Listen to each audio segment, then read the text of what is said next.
ya le di a uno, me falta otro para los otros dos senadores.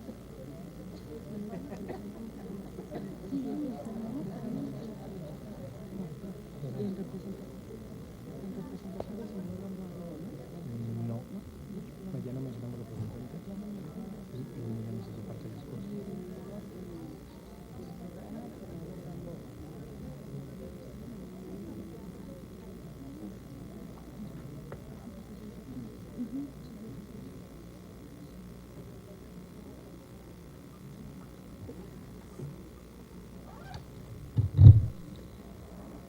Muy buenos días tengan todas y todos ustedes. La 63ª legislatura del Senado de la República agradece su presencia y les da la más cordial bienvenida a la presentación del libro Maternidad subrogada, explotación de mujeres con fines reproductivos, evento organizado por la senadora Mely Romero Celis.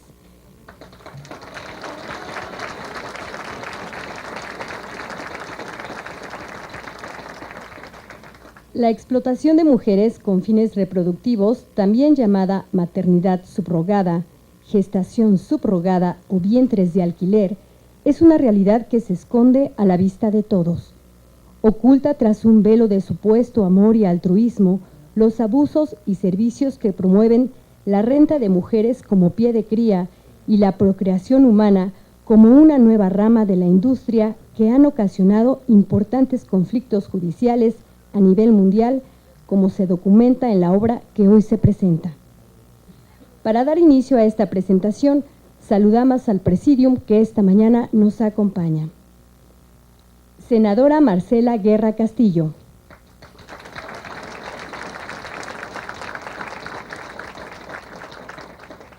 Senadora Ana Lilia Herrera Ansaldo.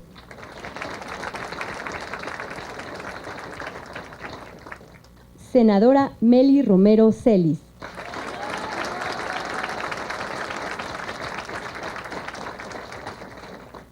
Doctor Aquiles Ayala Ruiz, miembro de la Academia Nacional de Medicina de México.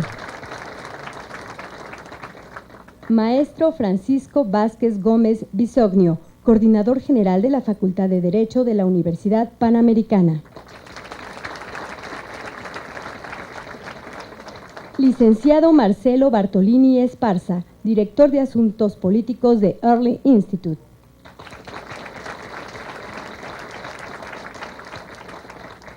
Licenciada Ingrid Tapia Gutiérrez, consultor de Early Institute. Licenciada Leticia López Landero, expresidente de la Comisión contra la Trata de Personas en la Cámara de Diputados de la 62ª Legislatura del Congreso de la Unión.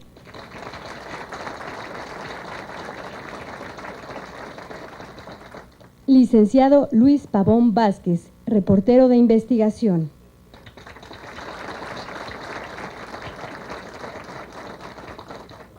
Saludamos y damos la bienvenida al senador Jesús Casillas Romero.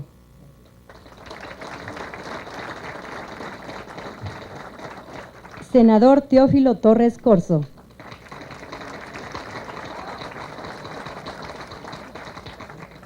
Senador Fernando Mayans Canaval.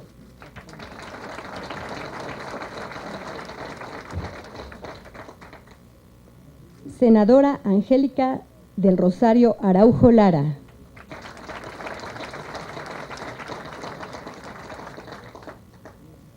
También al senador, ex senador de la 61ª Legislatura, la senadora licenciada Arely Madrid Tobilla.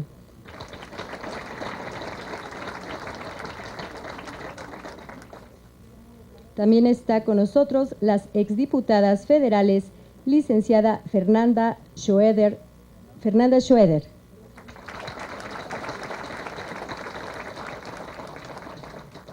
La licenciada Delvin Bárcenas.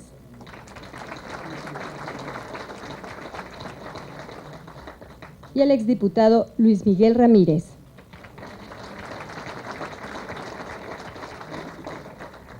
También saludamos con gusto a la licenciada Ana Yancy Varas García, directora general de Early Institute.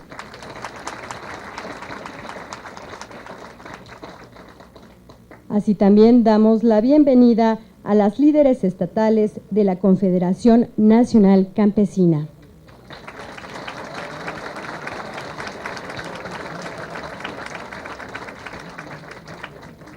Sean todas y todos ustedes bienvenidos. A continuación, escucharemos el mensaje de bienvenida de la senadora Meli Romero Celis.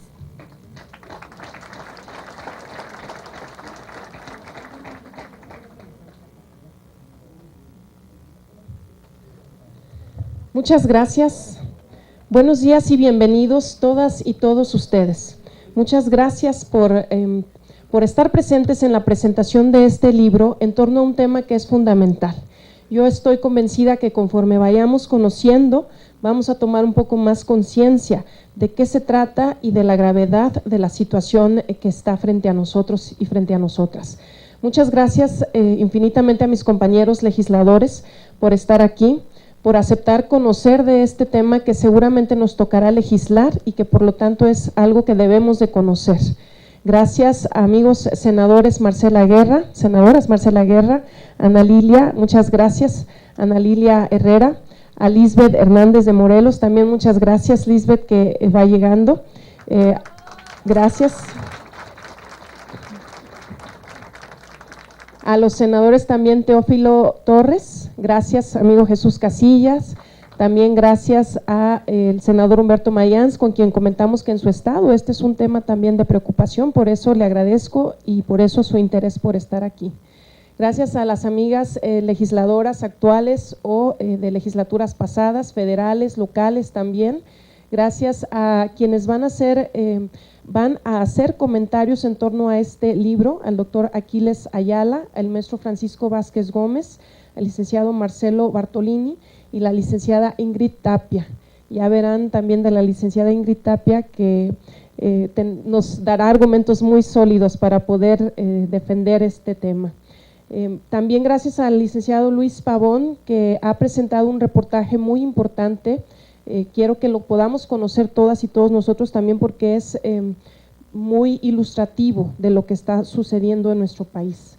Gracias a mis amigas también líderes de los estados, líderes de mujeres rurales, campesinas, indígenas de cada uno de los estados de la República, a las mujeres también que vienen de los diferentes estados del país. Es muy importante que estén aquí, que conozcan y que nos ayuden a difundir el mensaje que el día de hoy van a escuchar.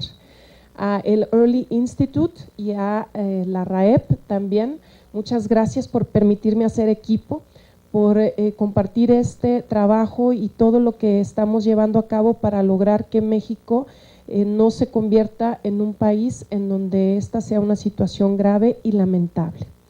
Comienzo platicándoles una historia. Hace unas cuantas semanas, Sofía, una joven mexicana de 26 años, daba a luz a un cuarto bebé en Villahermosa, pero a diferencia de sus 3 primeros hijos, no le ha tenido que buscar un nombre. Tampoco ha intentado calmar sus primeros llantos, ni ha pasado largos ratos en mirarlo dormir, como había hecho antes, pues ha regresado a casa con los brazos vacíos, ya que esta niña regordeta de 3.5 kilogramos la tuvo para un par de extranjeros. Ellos llegaron a México para sacar provecho de leyes que autorizan la gestación por terceros. Como la gran mayoría de las madres gestantes o madres sustitutas, Sofía sobrevive con poco. Madre soltera, comparte una casita con sus 3 hijos, su madre y su hermano en Tabasco.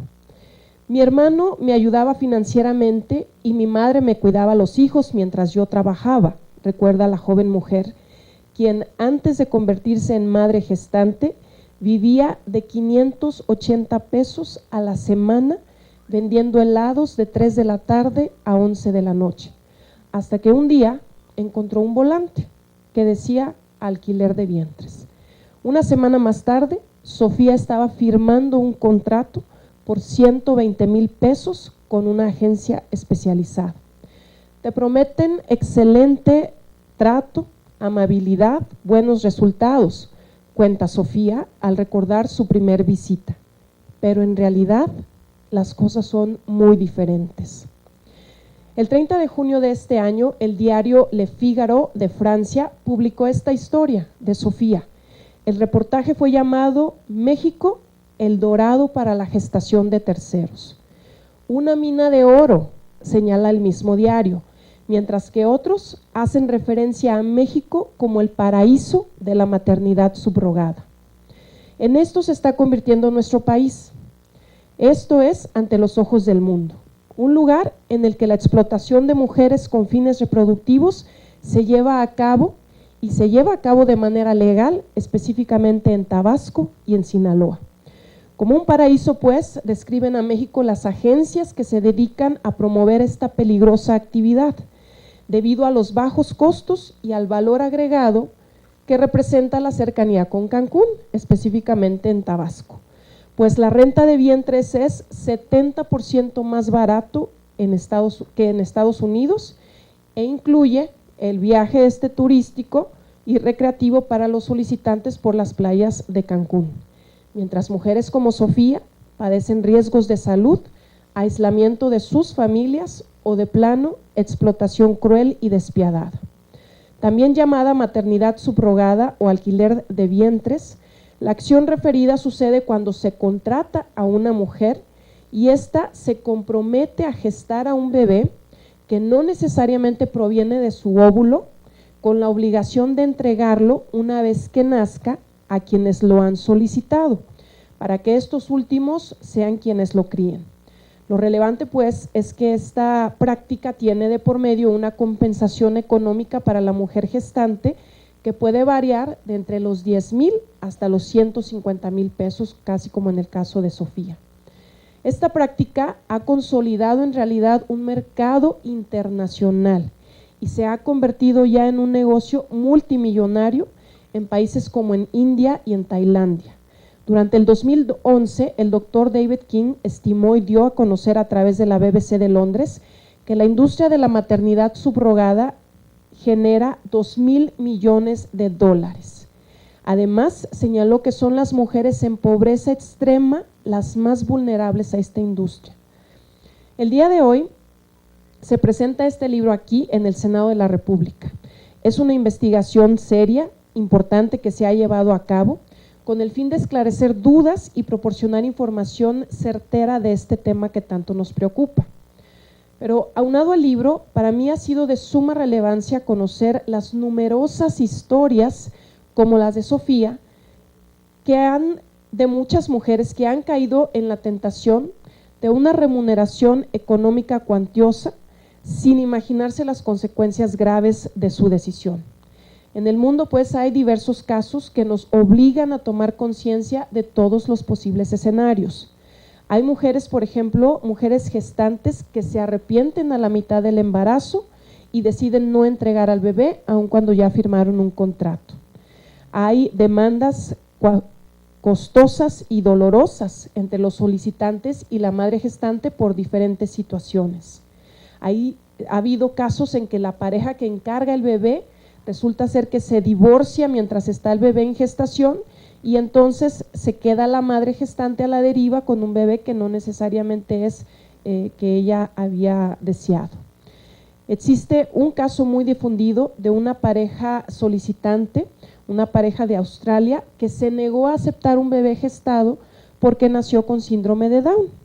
Y entonces dejaron o pretendieron dejar a la madre gestante de Tailandia con la responsabilidad de crear a un bebé que no lleva sus genes, que tiene necesidades muy específicas y muy costosas y que ella no puede atender por ser una mujer de escasos recursos.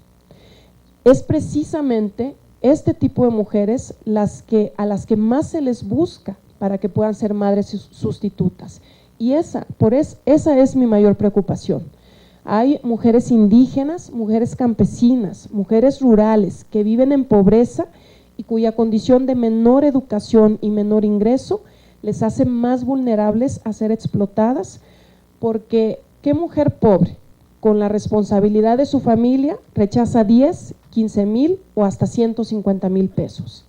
Las mujeres mexicanas, lo sabemos, son capaces de todo por sacar adelante a sus hijos, pero no debemos dejarlas solas, sin que conozcan el riesgo al que se exponen pues hay una situación de mucha mayor consternación, la explotación de mujeres propiamente. Los casos que les comentaba son cuando sí hay una pareja que encarga al bebé y que algo sucede, que ya las cosas no resultan bien, pero eso es el menos de los males, porque sucede, por ejemplo, que en febrero de 2011, 14 mujeres vietnamitas, 7 de ellas embarazadas, fueron rescatadas en Tailandia porque estaban en poder de una banda criminal dedicada a la explotación de mujeres con fines reproductivos. Las mujeres vírgenes eran violadas, retenidas y confiscados sus pasaportes. En junio de 2011, la policía rescató de una casa nigeriana a 32 niñas embarazadas que tenían entre 14 y 17 años. Algunas declararon que les habían ofrecido $192 por vender a sus bebés dependiendo del sexo del bebé. Y ya luego este bebé se iba a comercializar entre $1,920 y $6,400. Debemos tomar conciencia. La explotación de mujeres con fines reproductivos debe ser conocida, difundida y detenida, tanto por los tomadores de decisiones, que aquí estamos, como por la población en general. Yo agradezco infinitamente la participación de todas y de todos ustedes, senadores, diputados, diputadas, mis compañeras cenesistas, todas quienes podemos ayudar a generar conciencia en miles y miles de mujeres que, desconociendo las consecuencias, pueden caer muy fácilmente bajo un contrato de 10, 15, 100 mil pesos y ser explotadas con fines reproductivos. Porque el problema sí existe.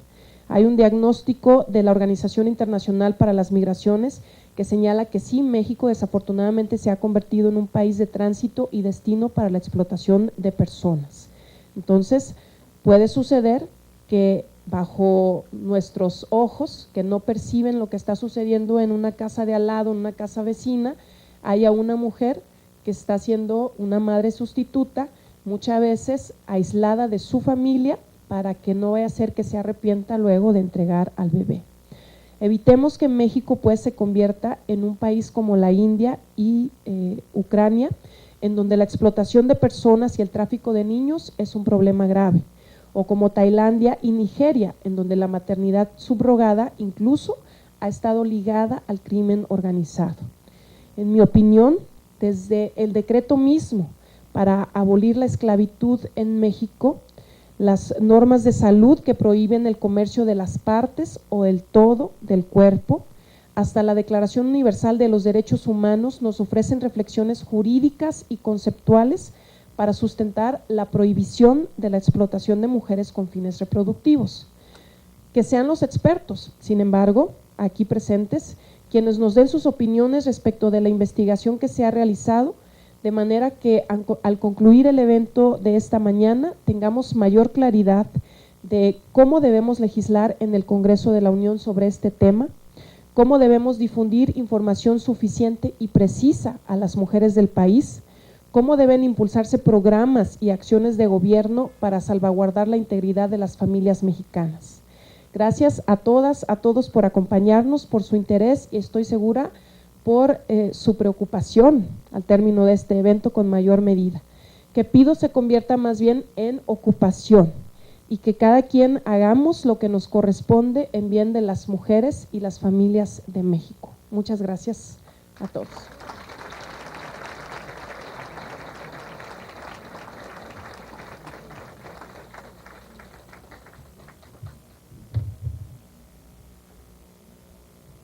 Muchas gracias, senadora. A continuación veamos el siguiente trabajo audiovisual respecto a las implicaciones de los vientres de alquiler.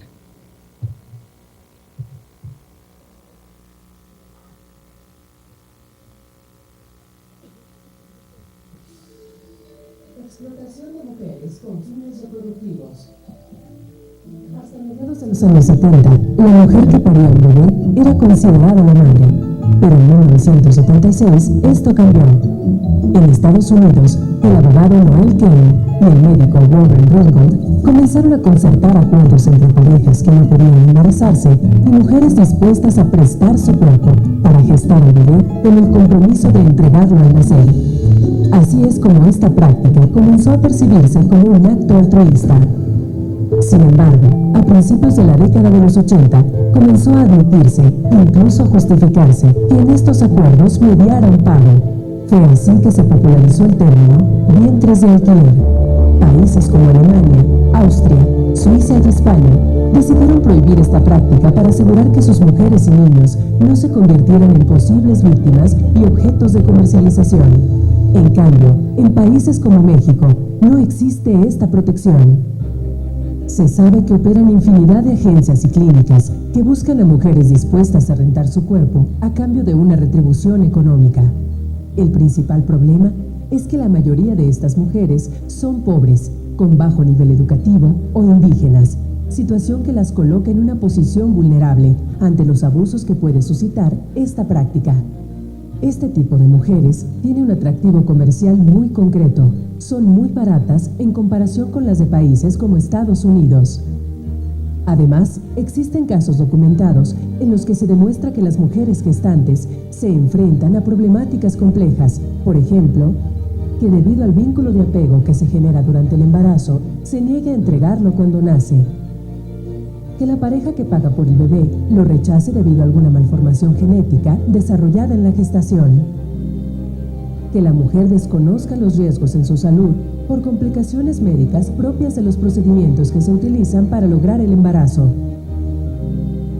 Que la mujer quede expuesta a esos riesgos por no contar con la cobertura de gastos médicos para afrontarlos. Que la pareja solicitante la abandone con el bebé debido a una separación entre ellos o a su fallecimiento. Y en México no hay control de esta situación. Miles de mujeres vulnerables social y económicamente están solas. No permitamos ni fomentemos la explotación de mujeres con fines reproductivos.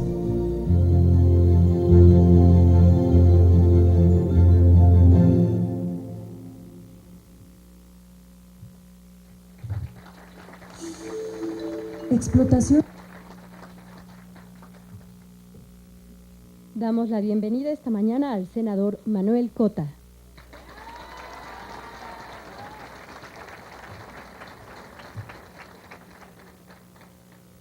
Procedemos ahora con la presentación de nuestros comentaristas. Luis Pavón Vázquez. Él es licenciado en Ciencias de la Comunicación por la Universidad Popular Autónoma del Estado de Puebla. Ha sido reportero de Nota Diaria, de investigación y corresponsal en Europa para México durante 6 años, tiempo en el que también se desempeñó como colaborador de la agencia EFE y analista de Antena 3 Internacional. Actualmente trabaja en el área de investigaciones especiales de una empresa televisiva y en el programa Los Reporteros. El enfoque humano de sus investigaciones ha sido premiado con diversos reconocimientos.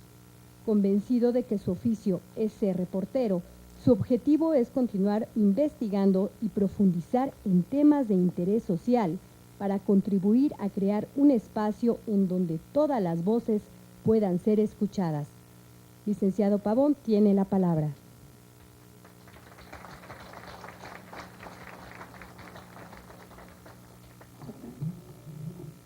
Quiero tomar un segundo solamente para dar la bienvenida a nuestro líder nacional de la CNC y senador también. Muchas gracias, líder. Este es un tema que yo sé que le importa también porque son precisamente las mujeres campesinas indígenas las más expuestas al tema. Entonces, gracias que está con nosotros.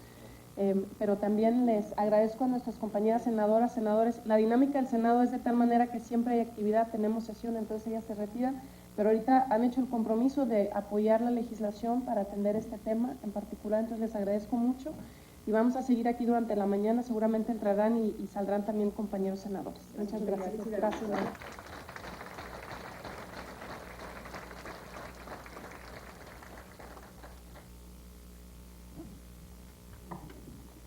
No, muchas gracias. La verdad me toca la parte más difícil, que es abrir con la presentación de este libro. Más que la parte jurídica que aborda el libro, yo les vengo a contar la experiencia social de lo que tuve a raíz de los 5 reportajes que hice en Noticieros Televisa, lo que me encontré al contactar con las madres sustitutas, sus historias, sus anécdotas, qué hay detrás de ellas. Ciertamente hay explotación. Sí, son mujeres vulnerables, pero no llegan a la pobreza extrema, como el caso de la India o de Tailandia.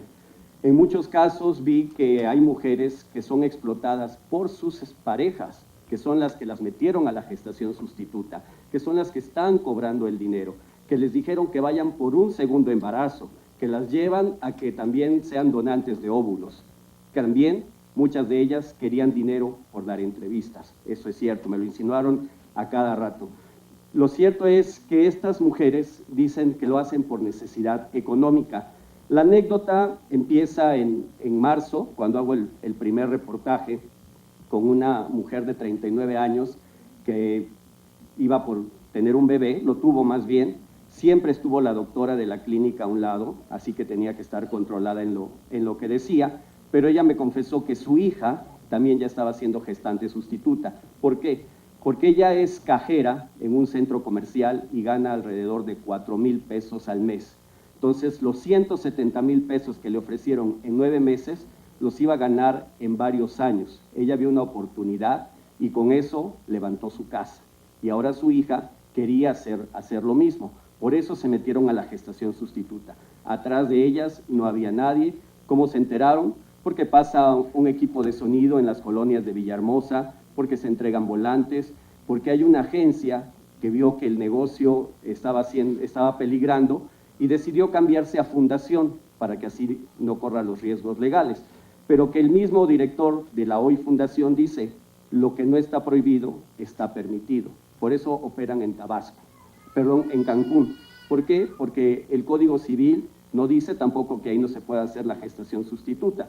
El Código de Tabasco lo único que dice es, tienen que nacer estos niños en Villahermosa. ¿Dónde se hace la fertilización in vitro? Puede ser en cualquier lugar porque no está regulado. Muchas de esas mujeres reciben el in vitro aquí en el Distrito Federal, lo reciben en Cancún, lo reciben en Monterrey, en fin, en diversos lugares. Pero ¿qué pasa con aquellas mujeres? Bueno, la historia de esta señora fue feliz, su hija hoy está embarazada, le faltan 4 meses para que nazca el bebé, pero no todas las historias son bonitas. También hay abortos espontáneos, mujeres que obviamente reciben el pago al 3er mes de que ya salió positivo el embarazo, porque con eso ya se evitan que si hay un aborto espontáneo antes de los 3 meses tengan que pagarles, que ya por un producto no logrado. Luego de los 170,000 pesos, que es el promedio de lo que ellas me dijeron que ganan, se los dividen en mensualidades que van de 13,000 pesos, aunque el contrato que firman siempre lo hacen en dólares. El tipo de cambio es a conveniencia de la agencia, no al tipo de cambio real. Por lo tanto, ahí es otra de las situaciones. Solamente una de las tantas agencias que hay en Cancún, alrededor de 6, 7, ha puesto casas para ahí concentrar a las madres sustitutas, con el argumento de que van a estar en mejores condiciones, que no van a tener problemas, van a estar atendidas médicamente de manera constante y así las van. Además, llevan a sus hijos, están 8 o 9 mujeres en residencias, en fraccionamientos de lujo en Cancún, y ahí están con sus hijos, 3, 2, los niños que sean, alrededor de 20, 25 personas pueden vivir en esas residencias.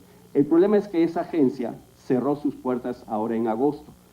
4 mujeres quedaron embarazadas en Cancún. ¿Por qué? Porque son oriundas de ahí y no se querían ir a Villahermosa a tener todo el embarazo. Estaba su familia, estaban sus condiciones, estaban sus hijos, estaba su pareja. Entonces, ellas se quedaron, dicen, en el abandono. Muchas de ellas empezaron a hablar de que no les estaban cumpliendo las situaciones y sí, había la representante legal de esta agencia, era la que las maltrataba, al menos eso dicen las madres sustitutas, no era tanto la agencia. Lo cierto es que esa mujer, la que era la representante legal, fue despedida de la agencia. Hoy va a poner su agencia, ya la tiene, me dijo que ya iba a poner su agencia, y está pagando 40,000 pesos menos que lo que pagaba Surrogacy. Y lo que hizo Surrogacy fue decir, como ya reconocimos que no es legal hacerlo en Cancún, pues mejor nos vamos a Villahermosa y ahí ya instalamos nuestro centro de operaciones. Y ahí están, y las mujeres que están embarazadas dicen que las van a atender. Hasta ahorita ninguna de ellas me ha dicho que las hayan atendido ya. Sigo teniendo contacto con ellas, incluso ha habido abortos y una de ellas me dijo que gracias al reportaje la agencia ya tomó cartas en el asunto y le va a pagar los medicamentos, le va a pagar el tratamiento. Digo, la contribución social del reportaje, la verdad es que es algo muy importante, eso es lo que más me llena de orgullo, porque no es un tema fácil, es un tema que hay que cuidar mucho el lenguaje, la imagen, el estigma social de estas mujeres que dicen, sí vamos a hablar, pero bajo el anonimato. Distorsióname la voz, cámbiame todo el nombre, la cara, todo, porque muchas de sus familias no lo saben, o sus vecinos les hacen burla. Eso es el problema a los que se enfrentan, el estigma social. Y luego, además, son mujeres difíciles de contactar, no es fácil llegar a ellas y sobre todo convencerlas de que te den una entrevista, porque se presta al amarillismo, se presta a qué vas a decir, o sea, las vas a llevar. Entonces tienes que tener cuidado con todas esas partes, todo ese tema social.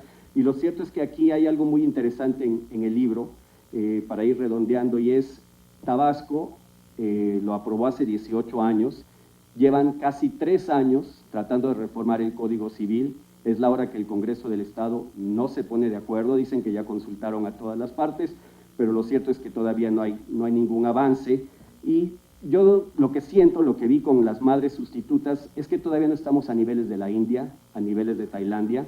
Sí hay mujeres pobres, pero no pobreza extrema. Y el argumento que dan los médicos de las 2 clínicas autorizadas por la autoridad sanitaria que operan en Tabasco para la reproducción asistida es, no pueden ser mujeres de extrema pobreza porque tendrían niveles de desnutrición severo, violencia intrafamiliar muy fuerte, y eso es lo que ellos no quieren. Entonces, por eso incluso una de estas agencias, Surrogacy, dijo, para evitar esos problemas y que estén en mejores condiciones, les ponemos casa. ¿Y qué es lo que está pasando ahorita? Viene Sinaloa, no hemos volteado a ver a Sinaloa, pero ahí está. En Tabasco no, o sea, se aprobó el Código Civil, pero no despegó inmediatamente el boom de la maternidad subrogada. Esto puede ocurrir en Sinaloa si no volteamos a ver a tiempo. Lo cierto es que ahí está, señores legisladores, senadora, pues un tema muy importante, y que es cómo van a acotar las reformas del Código Civil, porque mientras esté permitido que la inseminación in vitro se haga en cualquier estado y que el único requisito sea nacer en Tabasco, pues seguirá siendo la maternidad subrogada en cualquier parte. Esa sería mi contribución, explicarles nada más que son mujeres pobres, necesitadas, que muchas de ellas ven también la manera fácil de ganar dinero, y se los digo porque en Sinaloa, en un reportaje de otro tema, en pobreza, mujeres que hoy están a punto de ir a la cárcel por lavado de dinero porque abrieron cuentas bancarias por 500 pesos, dijeron, de haber sabido que aquí se puede alquilar el vientre, mejor me gano 170,000 pesos, no 500, y no voy a la cárcel. Con eso les resumo la historia de lo que yo he vivido en esta investigación.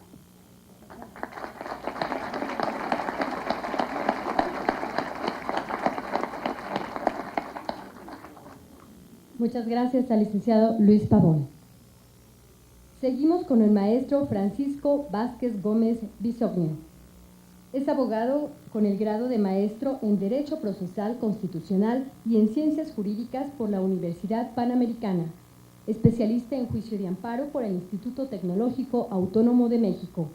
Es investigador del Instituto Panamericano de Jurisprudencia y profesor titular de diversas cátedras a nivel licenciatura y posgrado. Es socio fundador y colaborador del Centro Jurídico de Derechos Humanos. Ha participado como autor en diversas obras colectivas y publicado varios artículos en revistas especializadas. Actualmente es candidato a doctor y consultor de Early Institute. Maestro Vázquez Gómez tiene la palabra. Bueno, gracias. Antes que nada quiero agradecer la oportunidad que me brinda el Senado de la República para abordar un tema tan apasionante como polémico. Especialmente agradezco la invitación a la senadora Meli Romero Celis y comienzo precisamente intentando abordar el tema desde el punto de vista ante todo jurídico.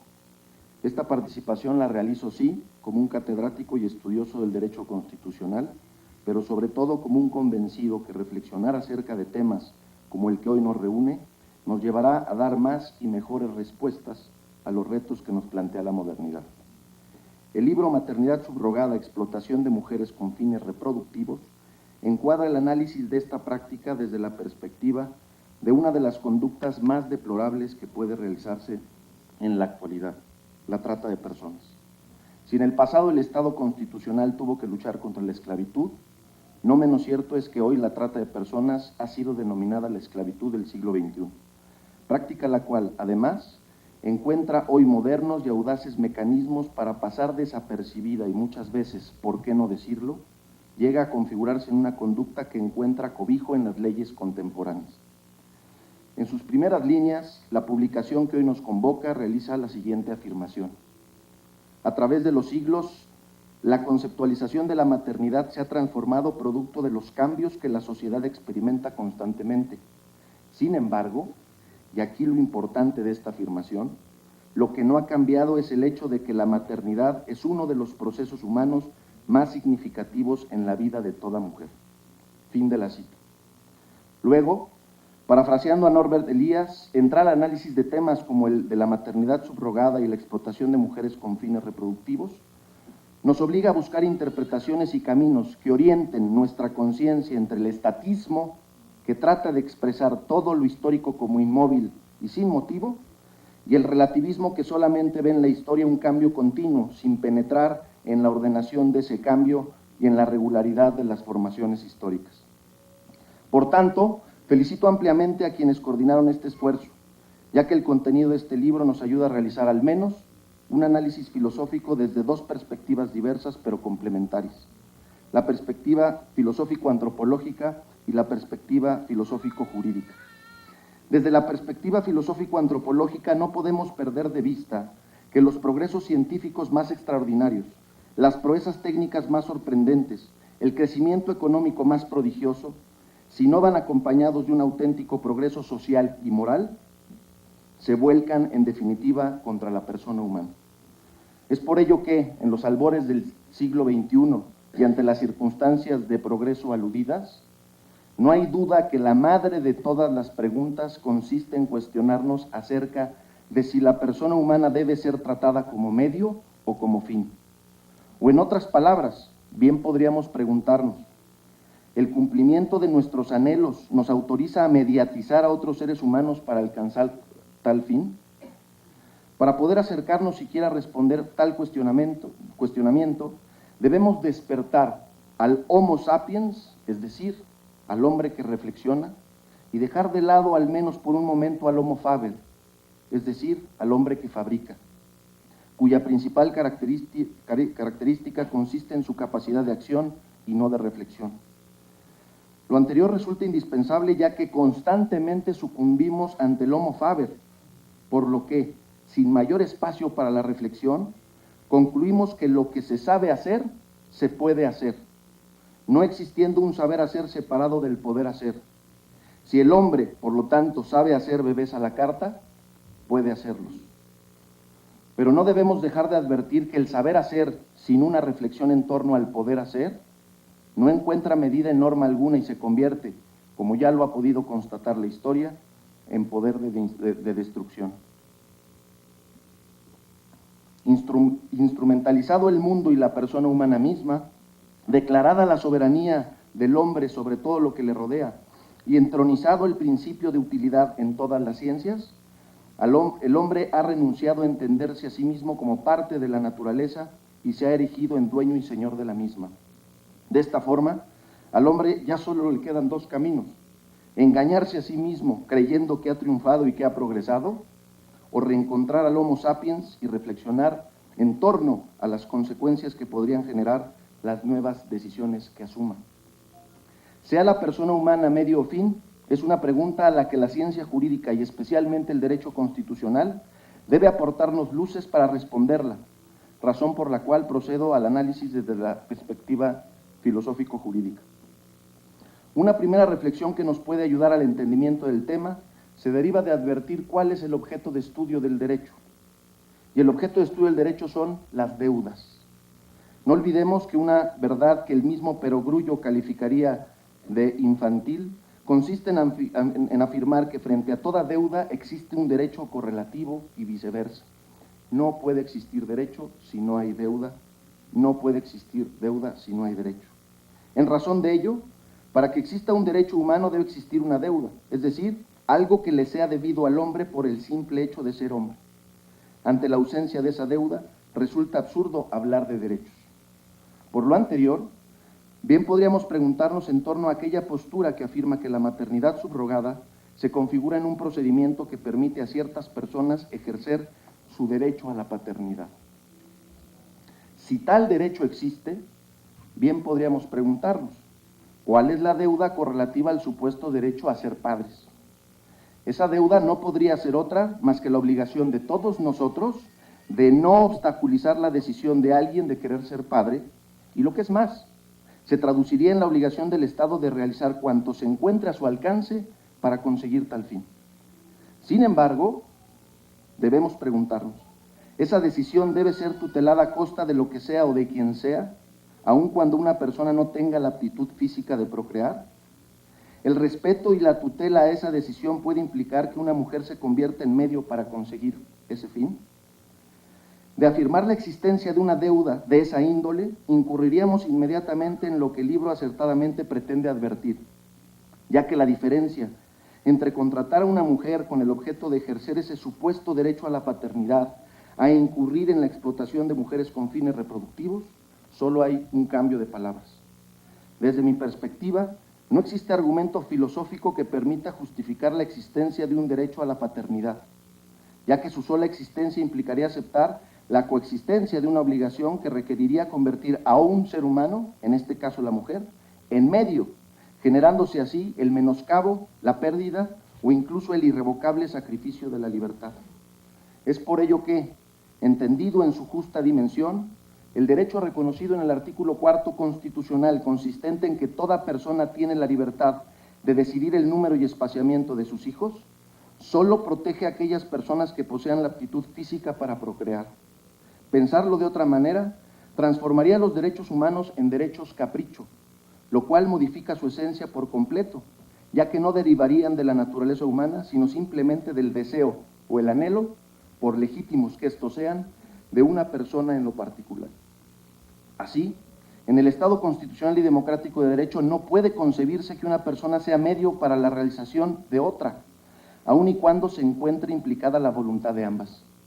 No pasa desapercibido que el libro que hoy se presenta da cuenta de que la maternidad subrogada implica la celebración de un contrato, cuya esencia sería muy similar, si no es que idéntica, a la naturaleza jurídica del arrendamiento, ya que se habla incluso de renta o alquiler de vientres.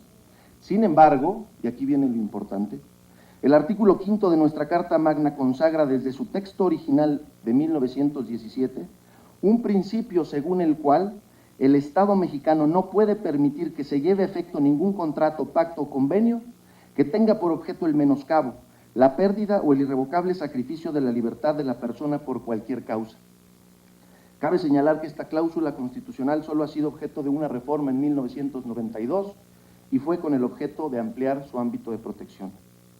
De esta manera, podemos advertir una lógica sistemática en nuestra Constitución, en el sentido de no permitir conductas que puedan generar como consecuencia que las personas vean drenados sus derechos y libertades, aun y cuando las mismas personas titulares de tales derechos y libertades lo consientan voluntariamente.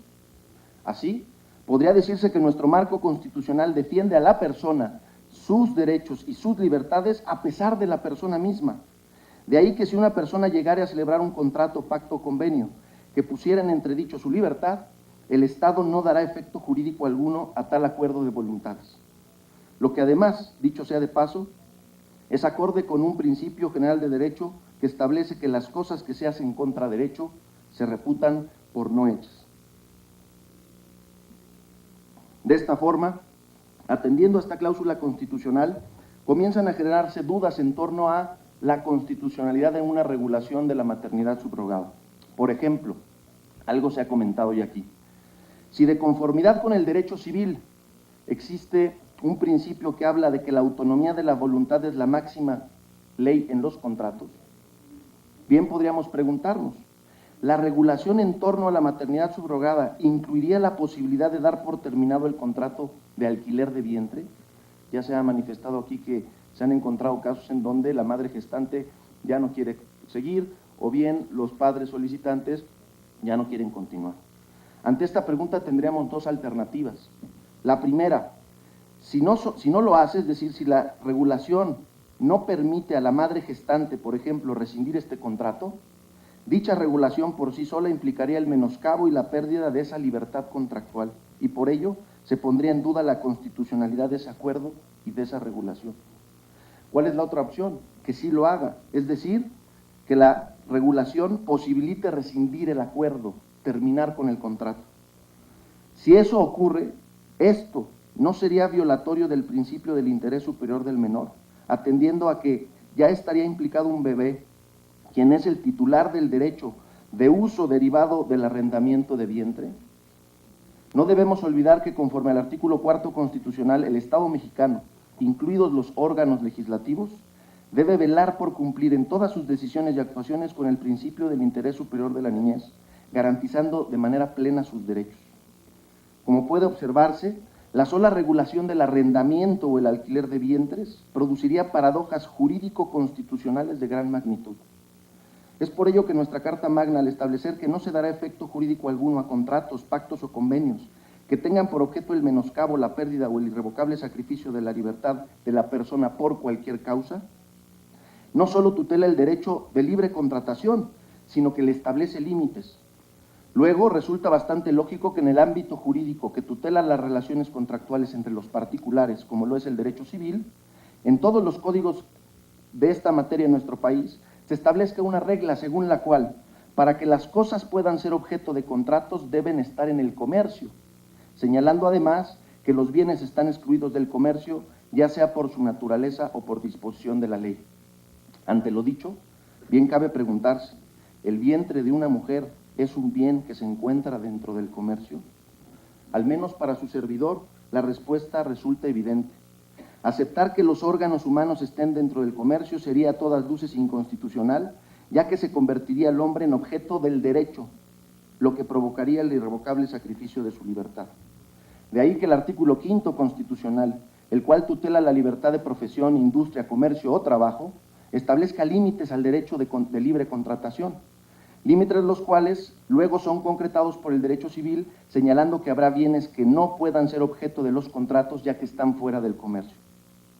Es por ello que, siguiendo esta misma lógica, se ha generado un movimiento global con la finalidad de dejar en claro qué conductas, a pesar de que pudieran implicar el consentimiento de las personas, no serán toleradas por el Estado, precisamente porque generan el menoscabo, la pérdida y el irrevocable sacrificio de la libertad. Me refiero, claro está, a la lucha contra la trata de personas. Así, la perspectiva a partir de la cual el libro que hoy nos reúne aborda el tema de la maternidad subrogada, considero que es la correcta. No por nada, en la exposición de motivos de la Ley General de Trata, misma que fue suscrita por 72 diputados y diputadas y 3 senadoras y senadores, se señaló lo siguiente. La explotación de las víctimas puede ser con fines sexuales, laborales, de servidumbre, bélicos, para tráfico de órganos o tejidos, entre otros, y adoptar formas variadas que no respetan género ni edad, como, por ejemplo, la extracción de órganos para venta, embarazos forzados, y lo dice con todas sus letras de exposición de motivos, vientres de alquiler. Así las cosas, resulta fundamental modificar el debate para centrarlo no en el ejercicio de derechos, sino en el alcance y protección de uno de los valores más preciados para el hombre, la libertad humana. Es por ello que considero que la gran pregunta que debemos responder en los albores del siglo XXI consiste en definir si la persona humana es medio o es fin. Dependerá de la forma en que nos acerquemos a responderla, así como la profundidad y la seriedad con la que lo hagamos, arribar a nuevos planteamientos que nos permitan reidentificar lo que todos, independientemente de nuestra posición axiológica, tenemos en común. Muchas gracias.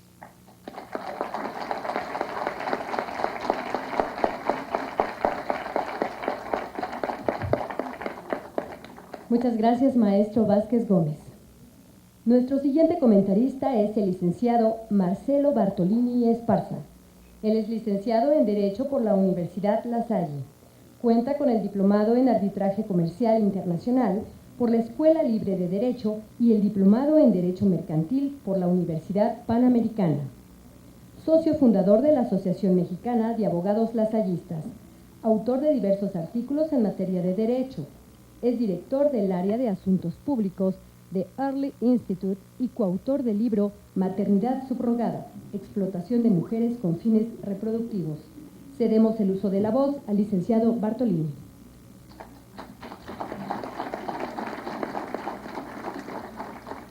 Muchas gracias a todos por acompañarnos en este día, principalmente a las autoridades, a nuestros señores legisladores, a la senadora Meli por apoyar a que se difunda la problemática tan grave que están viviendo muchas mujeres en nuestro país. Igualmente queremos agradecer y dar la bienvenida a nuestros amigos de los medios de comunicación, quienes nos van a hacer posible que este mensaje vaya más allá de este recinto. Se ha platicado mucho de la problemática de la maternidad subrogada como una variante de la explotación de las mujeres con fines reproductivos. Se han tocado algunos casos en donde también se expone la situación, la vulnerabilidad que viven muchas de las veces estas mujeres. Sin embargo, quisiera yo centrar mi participación en otro ángulo. Este ángulo, en esta ocasión, va a ser desde el punto de vista de los niños. ¿Sí? Todos hablamos de las mujeres, del derecho a tener hijo, de que yo quiero ser feliz, que quiero formar un hogar, y entonces estoy dispuesto a pagar una cantidad fuerte de dinero, que puede ir de $45,000 para arriba, a cambio de tener un objeto de satisfacción para poder hacer mi familia feliz. Hago hincapié, hago énfasis en esta palabra, objeto de satisfacción. Le estamos cosificando, le estamos quitando la característica de ser humano. Deja de ser un sujeto de derecho para convertirlo en una cosa por la cual yo puedo pagar a cambio. Quizá a simple vista no vemos la gravedad del problema cuando nos pintan la novela romántica de que es un acto altruista, que siempre se da entre hermanos y que es para ayudar a la pareja que no puede tener hijos. La realidad nos muestra cifras y datos distintos. Alrededor del 80 y tantos por ciento, nos dicen 82%, de las parejas que vienen a hacer estos procedimientos son extranjeros. El mercado en la India está valorado, como decía la senadora, en alrededor de $2,000 millones. Yo no entiendo cómo una mujer de escasos recursos de Tabasco va a sentir tanto amor y tanto altruismo por una pareja de extranjeros que no conoce y que está dispuesta a aceptar un pago a cambio de la entrega de un hijo. Yo encuentro una franca involución, como diría mi colega y amiga, la licenciada Ingrid Tapia, en la lucha de los derechos de las mujeres. Se han llevado años, décadas, las mujeres aquí presentes y sus madres para poder votar y ser votadas. Se han llevado años en tener acceso a la educación, a la salud, a la vida pública, a tener oportunidades para desarrollarse. Y que a estas alturas del partido me vengan a decir que no, efectivamente solamente sirven para tener hijos como máquinas para bebés. Es un retroceso, es una involución. Hay una investigadora en Alemania que se llama Karin Schur. Esta investigadora dice que el caso de México no es un caso aislado. Estamos en presencia de un mercado global que se mueve con mucha rapidez para encontrar nuevos nichos de negocio. De suerte que si en la India se restringe, se van a mover a Nepal, a Tailandia. Y si viene un sismo en Nepal y quedan atrapadas las mujeres y solamente rescatan a los niños y dejan a las mujeres entre los escombros, y viene la restricción en Nepal, o viene la restricción en Tailandia, como sucedió a través del caso Gami, que platicaban también hace ratito, en donde devolvieron a un niño por tener síndrome de Down. Entonces, ese mercado, como lo han apuntado varias de las fuentes de los medios periodísticos de Australia, busca un nuevo nicho y se mueve con rapidez. Y ese nuevo nicho, apunta esta investigadora en Alemania, es México. México es el nuevo paraíso del turismo reproductivo. Y los niños dejan de ser sujetos de derecho para convertirse en meros objetos de satisfacción por los cuales estamos dispuestos a pagar una cantidad a cambio. Poco se habla de los derechos de los niños en esta situación. Les quisiera poner nada más un ejemplo, porque estamos cortos en tiempo. Está, por ejemplo, el caso del bebé Manji o el caso de las gemelas Meneson de Francia. ¿Quién se pone a pensar en el derecho a la identidad, a conocer el origen, a la nacionalidad de los niños? Hay niños que se quedan atrapados sin actas de nacimiento. Hay niños que se encuentran en un limbo jurídico, en un limbo que no tiene regulación, en un limbo que tiene una jurisdicción concurrente, a lo mejor entre Estados Unidos, Japón y la India, a veces entre Francia, México y Estados Unidos. Niños que se encuentran atrapados entre los sistemas jurídicos por los cuales están pagando. ¿Y quién se pone a pensar en cuál es la situación de estos niños cuando realmente quieren saber de dónde vienen y quiénes son? ¿Quién se pone a pensar en la crisis que pueden llegar a tener, en la afectación psicológica que pueden llegar a tener? Cuando al llegar a la adolescencia entran a sitios, en páginas en el internet como anonymousUS.org para buscar quiénes son sus medios hermanos, quiénes son sus verdaderos padres, quiénes son sus familiares. ¿Quién se pone a pensar en estos derechos? Quizá es porque efectivamente estamos considerando la posibilidad o nos estamos haciendo a la normal idea de que los niños pueden ser objeto de contrato. Pero quizá sería bueno apuntar que es una involución también desde el punto de vista jurídico que prohíbe la adopción entre particulares precisamente para evitar el pago a cambio de los niños. ¿Por qué prohibimos la adopción entre particulares? ¿Por qué prohibimos el tráfico de menores y estamos dispuestos a aplaudir el pago antes de que nazca? Entonces la pregunta es, ¿vale antes de que nazca el pago y después es tráfico de menores? ¿O es que estamos pisando una delgada línea entre la trata o el tráfico de menores? Gracias.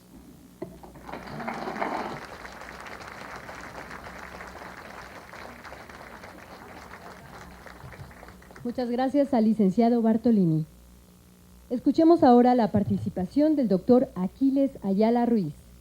Él es médico por la Facultad de Medicina de la Universidad Nacional Autónoma de México, especialista en medicina interna con una subespecialidad en endocrinología ginecobstétrica. Es investigador en endocrinología de la reproducción humana por los Institutos Nacionales de Salud de Bethesda, Maryland, y ha sido profesor titular de especialidad en la Facultad de Medicina de la UNAM. Es autor de varios libros y de más de 100 artículos publicados a nivel nacional e internacional sobre su especialidad. Es miembro de distintas instituciones, entre las que destacan la Academia Nacional de Medicina de México, la Sociedad Norteamericana de Endocrinología y la Asociación Mexicana de Medicina de la Reproducción Humana. Actualmente ejerce como médico endocrinólogo del Hospital ABC y es consultor de Early Institute. Tiene la palabra.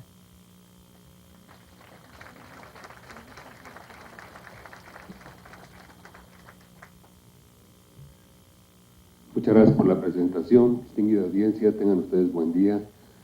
No quisiera empezar sin expresar mi gratitud a la senadora Nelly Romero Celis por la gentileza de invitarme a participar en este foro mayor de nuestra nación sobre el tema de la maternidad subrogada y que han revisado con detalle la licenciada Ingrid Tapia y la doctora Marta Tarasco, a lo que yo podría decir lo siguiente.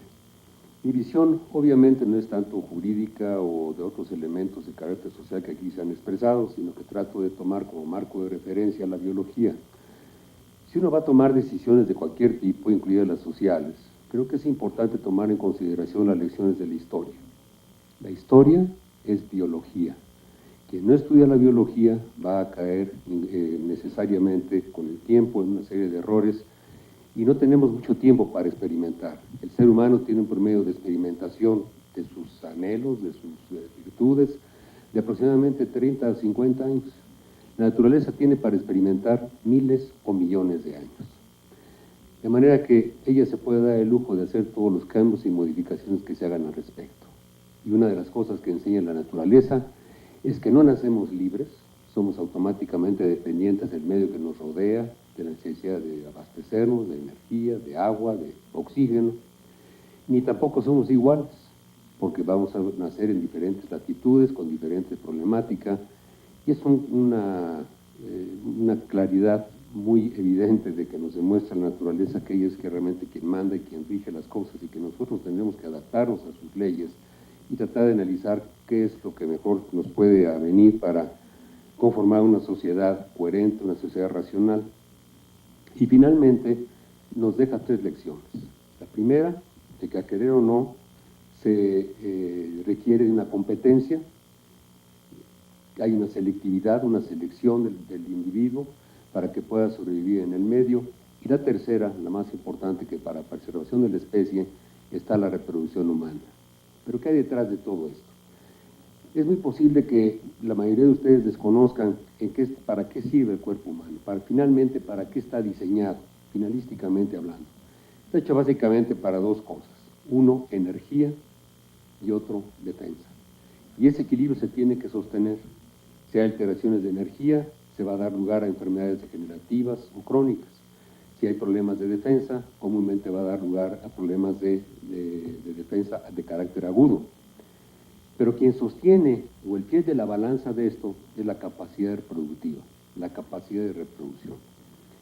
Entonces, ahora que se enfrenta este escenario de qué hacer ante una situación que el ser humano, merced a la ciencia, que la ciencia no siempre todo lo que contribuye necesariamente tiene que ser benigno, y sino que se lo pregunten al padre de la bomba atómica, el señor Oppenheimer, quien aceleradamente hizo todos los esfuerzos necesarios para conducir a la fabricación de la bomba atómica, y que después de su estallamiento provocó un cambio social, se provocó un cambio de visión en prácticamente todo el mundo.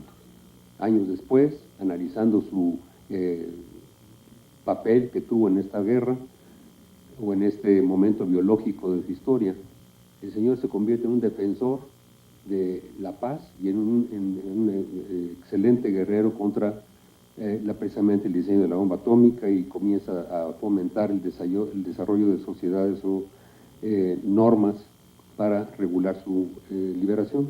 Algo semejante sucede con esto. Hasta hace 30 años nadie pensaba en tener criaturas por otro método que no fuera el embarazo. De hecho, al ser humano le tomó cerca de 700 años entender cómo era que se llevaba a cabo el embarazo. Ciertamente, esto fue a base de observaciones y de análisis, de ver qué es lo que realmente influía en la génesis del embarazo.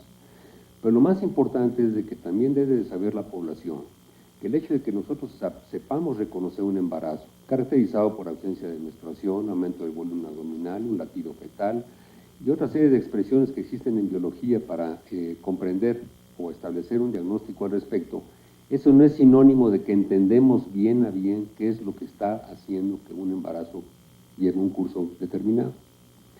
No entendemos cuál es la chispa o el elemento que hace que ese embarazo progrese, que las células se dividan y que posteriormente, una vez que ha nacido el individuo, porque estamos sentenciados propiamente a vivir de 30 a 70, 80 años, y que ahí se nos acaba esa chispa.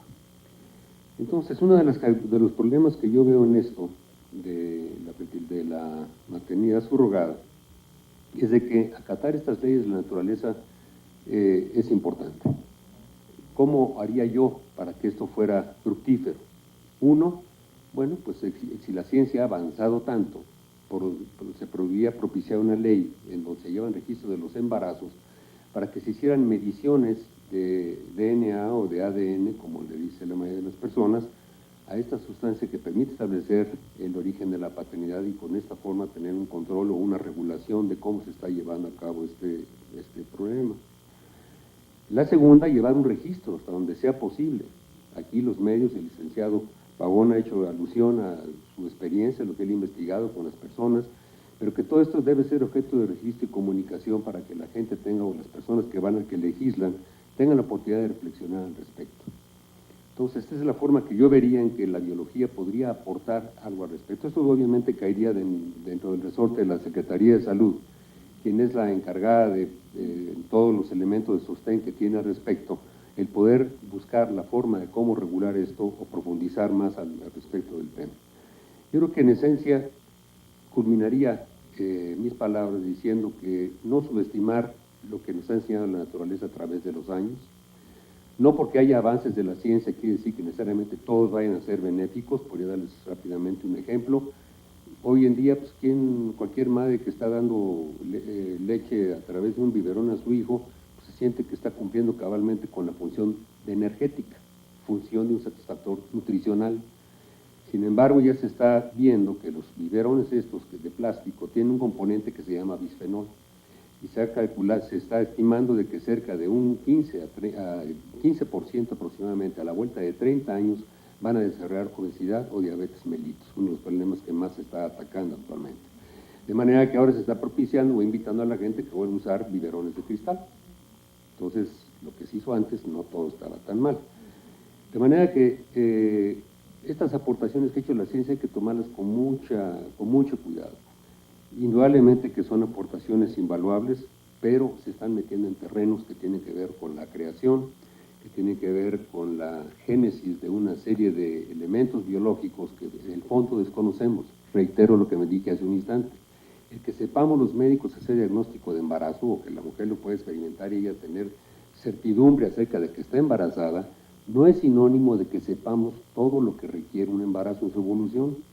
En consecuencia, una maternidad subrogada, uno de los problemas que correríamos, o los riesgos que correríamos, sería el poder apreciar si esto va a tener un impacto en la reproducción de la especie.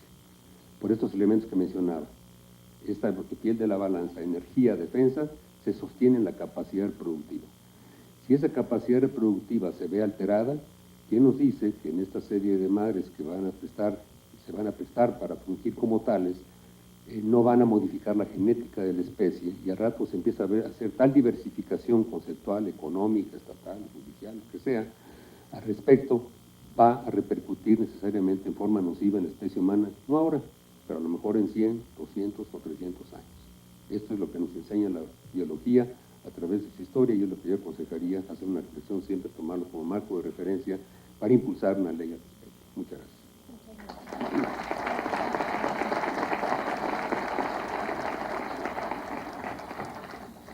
Gracias al doctor Ayala Ruiz. Damos la bienvenida a la senadora Angélica Araujo Lara.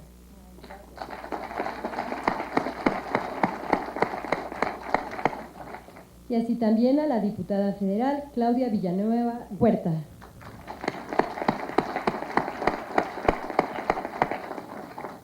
Es momento de dar paso a la sesión de preguntas y respuestas. El público tiene la palabra.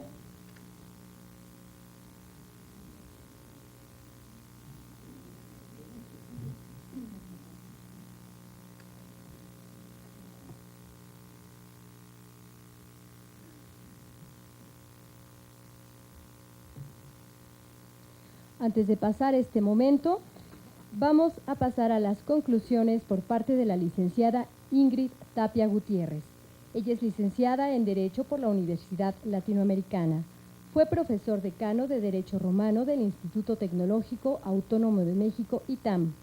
Ha sido abogada y consultora externa de distintos gobiernos, secretarías de Estado, congresos estatales, sindicatos y personas morales y físicas. Actualmente tiene a su cargo litigios de alta especialidad en materia constitucional, electoral y civil. Es editorialista y comentarista en diversos medios de comunicación electrónicos y escribe en varias revistas con la intención de popularizar la cultura jurídica. Es abogado patrono y miembro consultor de Early Institute. Para dar las conclusiones de esta jornada, cedemos el uso de la voz a la licenciada Tapia.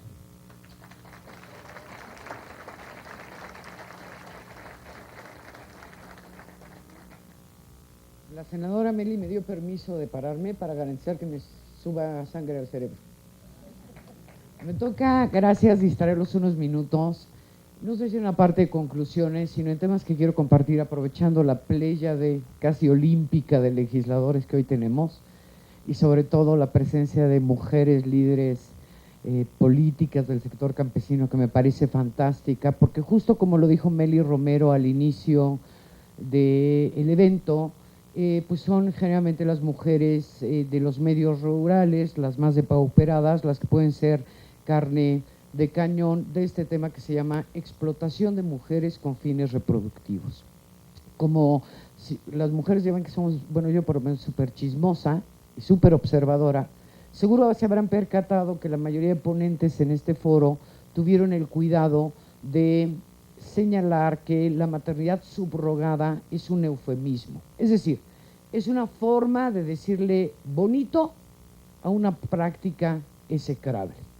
Y entonces, por ejemplo, a la cancelación de la vida en el vientre materno le llamamos interrupción legal del embarazo, porque suena bonito, porque suena más bonito que decir vamos matando al chamaco, ¿no? A los gente pobre le decimos personas en condición de calle, porque suena más bonito decirles así que pobres, que depauperados, que pránganas, diría la abuela, ¿no? Que parias. Y bueno, también le decimos maternidad subrogada a un evento que es de explotación de mujeres con fines reproductivos en todas sus palabras. Y hay cosas que vienen en este fantástico libro, que es un librito delgadito, pequeñito, como Viajar en canoa, que trae todo lo que hay que saber, el mínimo del resumen, de la reseña, de la síntesis de la maternidad subrogada, que es lo que motiva esta presentación y que muy buenamente acogió la senadora Meli y que antes ayudó en su publicación Leti como presidente de la Comisión de Trata en la Cámara de Diputados y que ya es algo valiosísimo, que te dan la historia de este fenómeno que medularmente lo que prueba el libro, lo que trata de divulgar, porque es un libro de divulgación, no es un libro de académico en sentido propio, es, mira, hay dos tipos de países, los que lo permiten y los que lo prohíben, ¿correcto? Estados Unidos está en un cacho, porque la mayoría de estados de la Unión Americana lo prohíben, y los que lo permiten no vayan a creer que es como acá, lo tienen hiper regular. Pero si me preguntas ¿por qué está pasando esto en Tabasco y ocurriría en Sinaloa? ¿Por qué nos pasa en México? Las dos respuestas son políticamente incorrectas y por eso no las dijo ninguno de los que están en esta mesa, pero yo sí, ¿no? La primera razón es porque están viniendo a hacer a nuestro país los extranjeros, porque no son los mexicanos, lo que en sus respectivos países es un delito. Es delito en Francia, es delito en Inglaterra, es delito en Alemania. En España puedes hacerlo siempre y cuando no sea con una española. Fíjate qué mendigos, ¿no? Puedes hacérselo a cualquier mujer que no sea española, ni se te ocurra que es española. Entonces, la primera razón por que se hace en México es esa, porque vienen a hacerlo extranjeros. La semana pasada tuve la oportunidad de comentar este asunto con el gobernador de Tabasco, y nosotros, como se hace en lo oscurito, al amparo de las clínicas, teníamos esta idea que reprodujo hace unos instantes el licenciado Bartolini, de que el 80 y tantos % de estos procedimientos eran practicados sobre mujeres mexicanas a beneficio de extranjeros, parejas o personas individuales. Nos equivocamos. Me contó el señor gobernador que no conocen un solo caso de mexicanos, que todos los casos son a beneficio de extranjeros. Esa es la información que tiene el gobierno del Estado, secretario general de gobierno y el director general jurídico del Estado, junto con el gobernador constitucional del Estado. 2, esa ya la dijeron, la dijo el video, pero los dijeron de forma muy elegante. La segunda razón por la que vienen a hacerlo este país, y concretamente en Tabasco, es porque las mujeres mexicanas, esto a mí me ofende mucho, somos baratas. ¿No? Hay grupos que se vienen a dar sus vueltas aquí en el Senado de la República. Este foro tiene mucho valor, porque hay los grupitos que se vienen a dar sus vueltitas aquí al Senado de la República, decimos en el pueblo con el petate del muerto, diciendo que este tema de la explotación de mujeres con fines reproductivos no es lo mismo que la subrogación gestacional. Son cosas diferentes. La subrogación gestacional, según estos grupos, se diferencia de la explotación de mujeres porque está pensada en términos de autonomía. Y esto de la autonomía es un discurso feminista, yo soy feminazi, ¿no? Pero hay unas todavía peor que dicen que son feministas, que más o menos reza así: yo con mi cuerpo, como el chiste de Pepito y el gato, ¿no? Yo con mi cuerpo hago lo que quiero.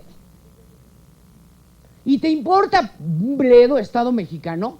Si lo prostituyo, lo mutilo, lo regalo, lo compro o lo vendo, porque es mi cuerpo y yo con mi cuerpo hago lo que se me da mi gana.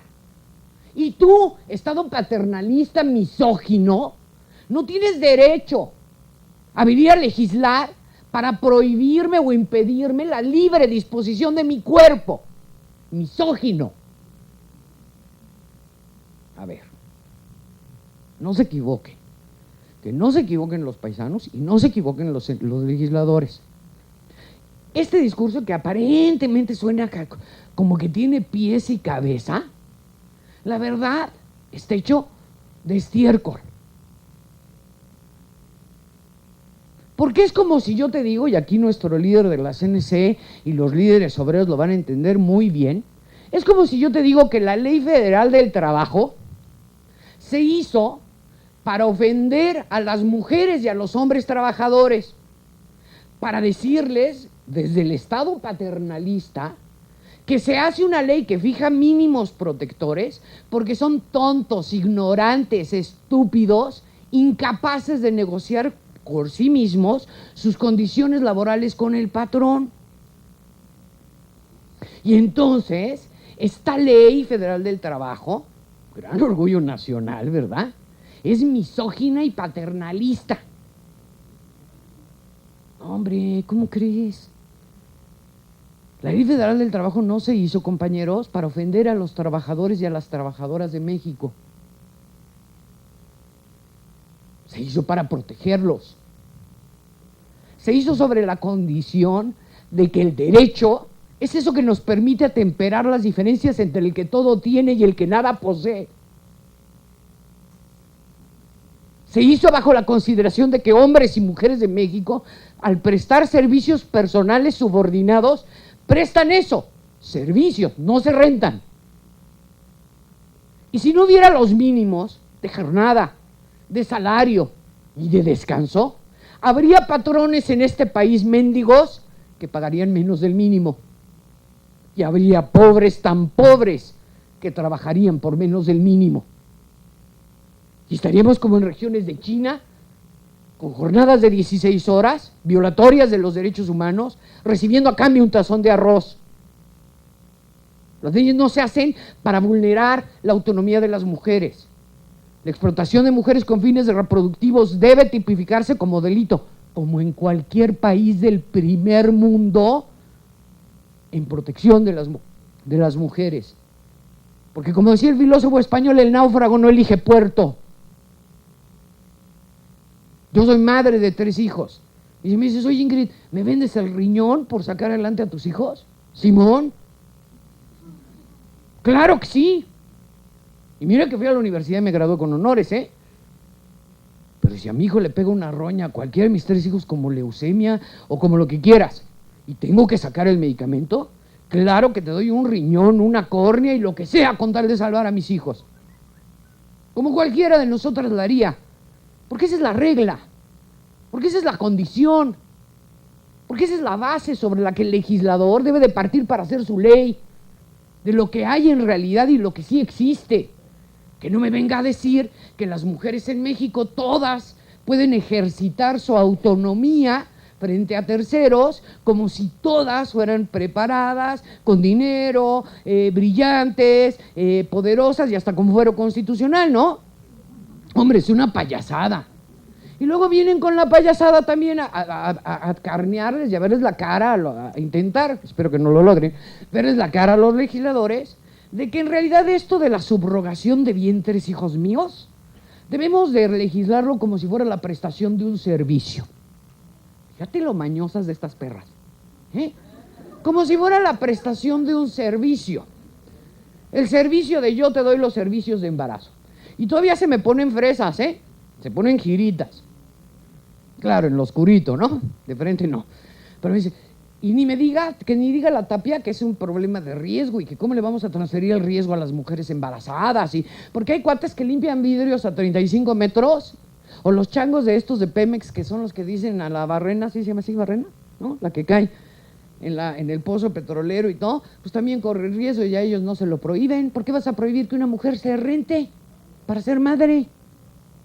Ah, ¿te cae que es prestación de servicios? Como dicen los muchachos hoy en día, ¿neta? Ah, pues, ¿qué crees? Te ganaron los gringos en esa discusión, bonita. Y como ya se dio esa discusión en Gringolandia, ¿qué crees que resolvieron? Ahí que sí es prestación, ¿verdad? Sí, pero el salario mínimo de Estados Unidos es $8 la hora, baby, ¿no? ¿Y cuántas horas está embarazada la embarazada al día?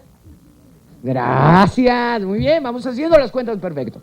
¿Y cuántos días dura un embarazo en promedio, doctor? ¿280? ¿Más o menos? Los que se pasan de listos y los que salen antes, pero... ¿Cuánto quedamos, colega, que era? ¿Te acuerdas? Multiplicas a $7 por 24, 7 por 24, ¿verdad? Por los 280 días del embarazo, ¿cuánto varo da? $47,040. Ah, ¿quieres que nuestras tabasqueñas, oaxaqueñas, yucatecas presten sus servicios? Ah, bueno, que se les pague eso. Que eso es el estándar internacional por salario mínimo. Págales $46,000 a ver si vienen con las mexicanas. Sí, chucha, ¿cómo no? ¿Y tu nieve de qué la quieres? ¿No? Y eso sí, dices que es servicio, ¿no? Como el patrón, te paga tu seguro, te tiene que dar de alta y te paga accidentes de trabajo desde que el mismo día que entraste a trabajar y te paga el trayecto, el accidente en el trayecto del trabajo, todo eso, ¿no? Ah, bueno, y también te paga el riesgo de trabajo. Y no me digas que el embarazo no tiene riesgos. ¿Has oído hablar de la preeclampsia? ¿Has oído hablar de la diabetes mellitus gestacional? Y todas esas roñas que el doctor seguro sabe más que yo, porque yo soy un humilde abogado. Bueno, donde le pegue una vieja esa roña, tú le das para la insulina desde los 35, 40 que tiene, hasta que se nos pelee. Qué bonito que me la vengas a dejar a cargo del Estado, o que la dejes solita, ¿no? Teniendo que comprar sus jeringas, no seas payaso. Si tú le estás transfiriendo el riesgo a la mujer gestante, lo mínimo que puedes hacer es hacerte responsable de ese riesgo, y eso se llama riesgo de trabajo o riesgo profesional, y ni creas que lo inventaron los mexicanos, fue una sentencia de la Corte Francesa en 1914. No me vengas con payasadas de que son servicios y de que es la autonomía. Eso es lo que hoy amerita la presentación de este libro, y eso es lo que hoy se discute en el Senado en el marco de la ley de trata. Si es verdad que existe este eufemismo de subrogación, ¿cuál es el tema en el que insistimos en Early Institute? Dos cosas, y con esto termino. Insistimos en Early Institute de forma, por lo menos yo, terminante. Los demás son más moderados, más pausados, yo no. ¿No? Terminante. A ver, este tema no tiene que ver con derecho a la salud. No es un asunto de salud. No me vengan con payasadas, ni los paisanos, ni las feminazis, ni los legisladores. La subrogación es sustitutiva, no terapéutica. Esto de que, vamos a ayudar y permitirle en México para ayudar a los pobres infértiles que hay en este país. Ya olvídate del dato que nos dieron en Tabasco de que se están haciendo los extranjeros y no los mexicanos. Vamos a olvidarlo, no vamos a vernos xenofóbicos, díscolos con los servicios de salud que tanto nos sobran en este país, ¿verdad? No me vengas a decir que es un tema de fertilidad, porque dime tú, vamos a hacer de cuenta que la Ingrid Tapia es estéril, ¿va? Ok. Dime cómo cura a Ingrid Tapia que se embarace la hija de la empleada doméstica de Ingrid Tapia.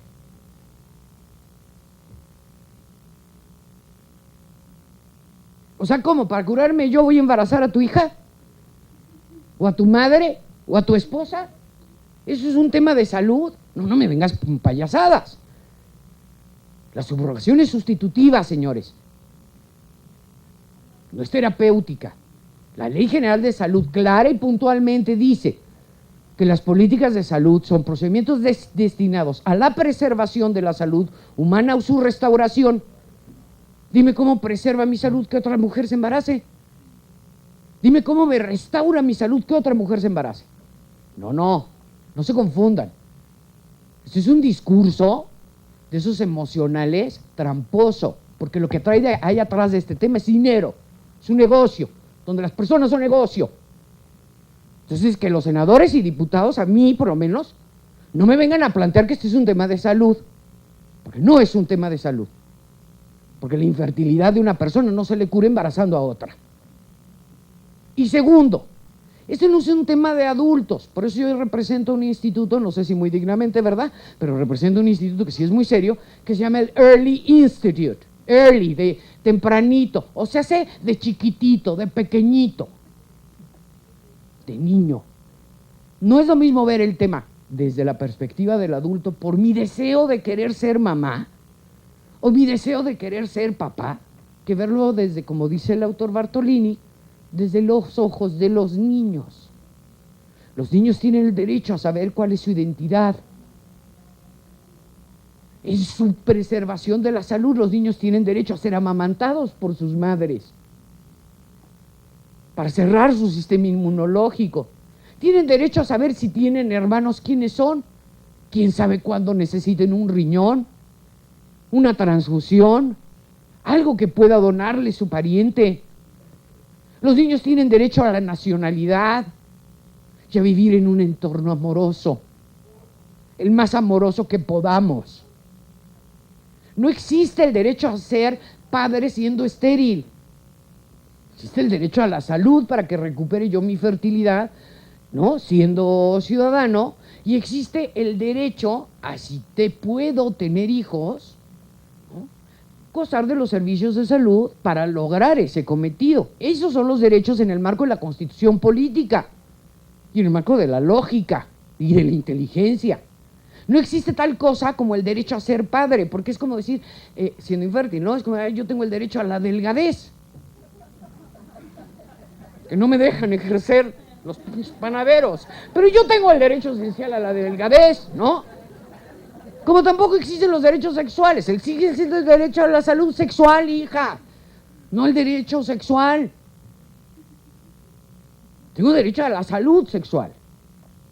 Si no hay derechos respiratorios, ni digestivos, no digas payasadas.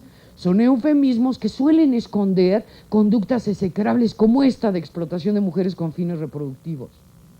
Y ahora le llamamos relaciones en el marco de los derechos sexuales de Naciones Unidas, le llamamos derechos sexuales y relaciones intergeneracionales a que un manganzón de 40 sostenga relaciones sexuales con una niña de Lidia de 5.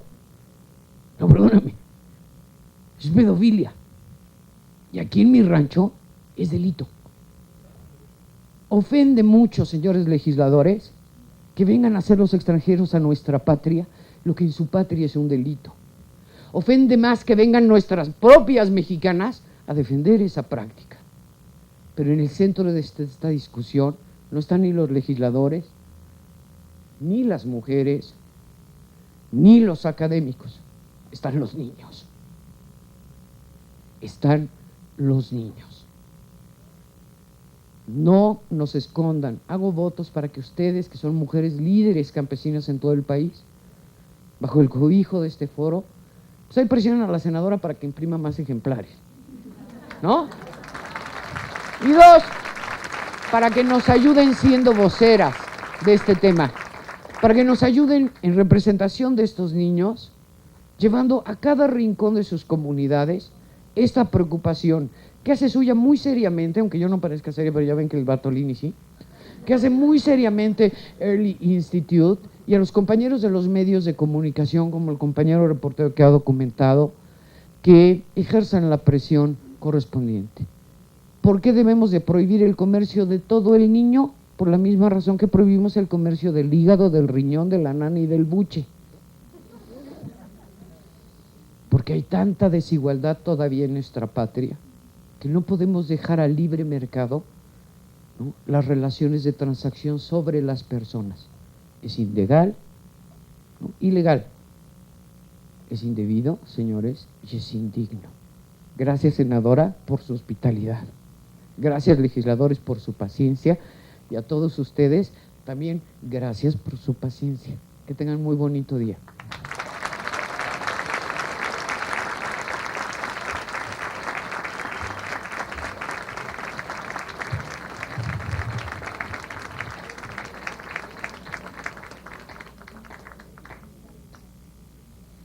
Muchas gracias a la licenciada Tapia Gutiérrez. Por cuestiones de tiempo se omite la sesión de preguntas y respuestas. Para cualquier comentario o duda, los comentaristas se quedarán al final de la sesión para resolver sus inquietudes. Para cerrar esta jornada, escuchemos el mensaje de la presidenta de la Comisión de la Familia y Desarrollo Humano, senadora Lisbeth Hernández Lecona.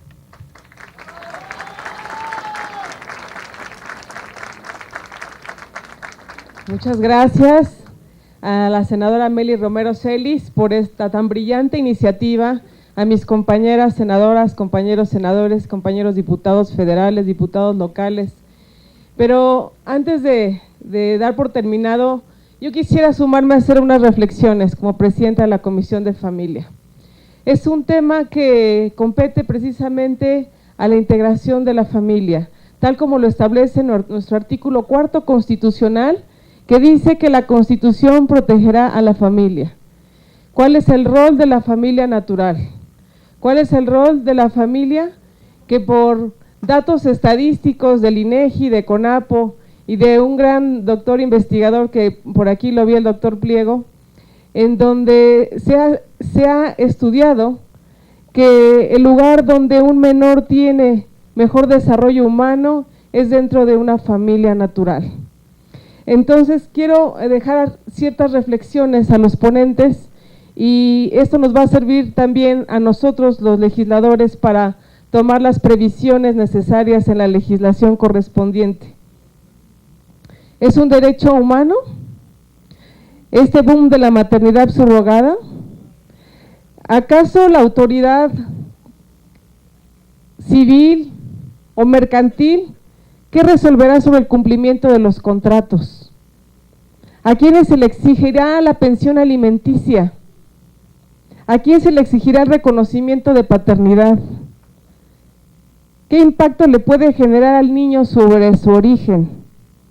¿Dónde queda el interés superior del menor?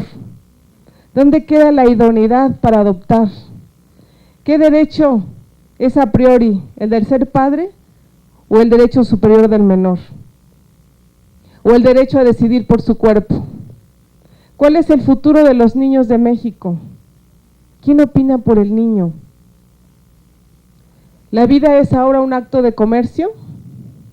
¿La mujer se convierte en una máquina reproductora solamente? ¿Dónde están los argumentos axiológicos y epistémicos? Este es un problema jurídico que tenemos que resolver los legisladores. ¿Qué pasa con el avance de las células madres que ahora científicamente se logran salvar vidas? ¿Qué pasa con todo en el caso de que la mujer soltera solamente sea quien tenga ese derecho a la maternidad subrogada? Pero ¿qué pasa si es una mujer casada? ¿Y qué pasa si el varón, el hombre, el esposo, pide el derecho a esa paternidad? Hay muchos conflictos legales, hay muchos conflictos sociales, hay muchos conflictos de carácter moral, éticos, pero creo que este panel nos ha servido de reflexión, a que no es posible que estemos cuidando más los huevos de tortuga que nuestros propios niños, nuestros propios bebés. Así que me da mucho gusto a todos los ponentes, les felicito realmente por este interés que a nosotros nos abre los ojos para que podamos atender con mucho cuidado este tema que puede generar un caos social y que estamos a tiempo de prevenirlo. Así que les doy las gracias a todas las organizaciones civiles, a ustedes mujeres luchadoras sociales del campo, que gracias a ustedes podemos llevar un alimento también a nuestras mesas, pero sobre todo por esa sensibilidad humana, por esa sensibilidad que somos naturalmente creadas las mujeres para cuidar, para procrear. Por supuesto que para trabajar la mujer siempre ha trabajado, pero sobre todo para cuidar el núcleo más importante de la sociedad, que es la familia. Así que les agradezco mucho y el día de hoy, 17 de septiembre, para clausurar estos trabajos, 17 de septiembre del 2015, siendo las 12 horas con 20 minutos, declaramos cerrados estos trabajos del Foro de Reflexión sobre Maternidad Subrogada. Que sea para bien de la familia mexicana. Muchas gracias.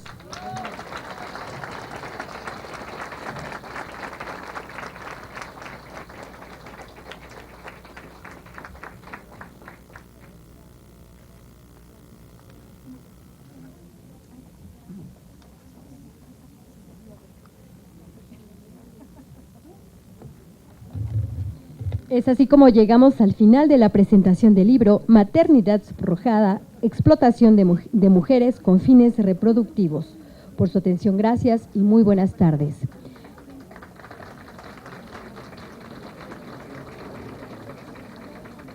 Les anunciamos para quien quiere